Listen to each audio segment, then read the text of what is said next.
আমার বাসায় ফ্রিজে আচারের বয়াম দিয়ে ভরা। আমার দুই ভাই আমার সামনে আইসক্রিম খায়, আমি কিছু বলি না, বাট চকলেটের সাথে কোনো কম্পেয়ার করবো না। লিটারালি আমার কাছে একটা বাচ্চা ভাগ চাইলেও আমি বলবো যে তোমাকে আমি কিনে দিব, বাট তুমি আমার কাছ থেকে নিও না। আমি আমার খেতে ভালো লাগে। আসলে আমার ফ্রেন্ডরা বলে তুই এত খাও, তোমার খাবার কোথায় যায়। এবার আমি বাসার খাবার অত পছন্দ করি না, বাইরে আসলে আম্মু জাস্ট বলবে কি খাবা, আমি বলবো কি খাবো না।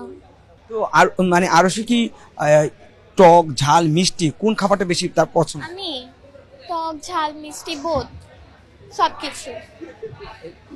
যদি আপনাকে সরি, যদি এক প্লেট মানে একদম নাগা মরিচ দিয়ে ফুচকা আর এক প্লেট হচ্ছে কাচ্চি বিরিয়ানি, কোনটা খাবে?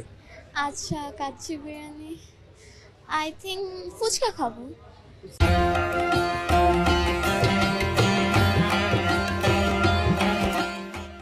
একসঙ্গে মানে কয়টা রসগোল্লা খেতে পারবেন? একসাথে রসগোল্লা 10-12টা। রসমালাই?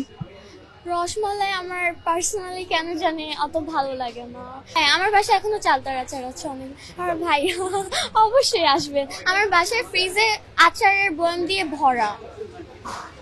কয়েকটা প্রমোশনের ছিল, ওগুলাও আছে, অ্যান্ড গিফট দিয়েছিল। অ্যান্ড আম্মু তো মানে সবসময় গ্লসের আইটেম কিনতে গেলে আচার কিনে আনবে 7-8টা এরকম। এই যে আরশি এত অল্প ভাতের সাথে আচার খাই প্রায় সময়।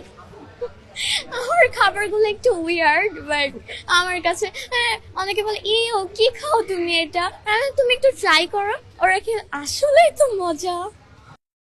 এই যে আরশি মানে কখন এরকম হয়েছে খেতে খেতে ঘুমিয়ে পড়েছে? না, আসলে আমি ঘুমায় যাই, বাট খাইতে খাইতে ঘুমাই নাই। আমার এখনো আমি গাড়িতে যে কোনো সিএনজি রিক্সা বাস গাড়ি সবকিছুতে উঠলে আমি ঘুম দিই। গাড়িতে ওঠার সাথে সাথে আমি ঘুম, দেন যেখানে যাবো ওখানে এসে আম্মা আমাকে ডাক দিবে চলে আসছে। আমি রাস্তাঘাট কিছু চিনি না, কেউ আমাকে কিডন্যাপ করে নিতে গেলে আমি চিনবো না। আরশি চকলেট আইসক্রিম কিরকম পছন্দ করে? আচ্ছা, আইসক্রিম আমার অনেক ফেভারিট।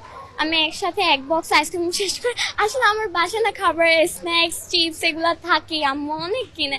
লাইক কোল্ড ড্রিঙ্কস তো আমার বাসায় অহরহ কেনে। তো আইসক্রিম আমার মাঝখানে না ঠান্ডা লেগেই যাচ্ছে, এর জন্য কিছুদিন স্কিপ করছি। আমার দুই ভাই আমার সামনে আইসক্রিম খায়, আমি কিছু বলি না, বাট চকলেটের সাথে কোনো কম্পেয়ার করবো না। না, অবশ্যই না। কেউ যদি মানে ভাগ চায় আরশির কাছে? অবশ্যই না। লিটারালি আমার কাছে একটা বাচ্চা ভাগ চাইলেও আমি বলবো যে তোমাকে আমি কিনে দিব, বাট তুমি আমার কাছ থেকে নিও না।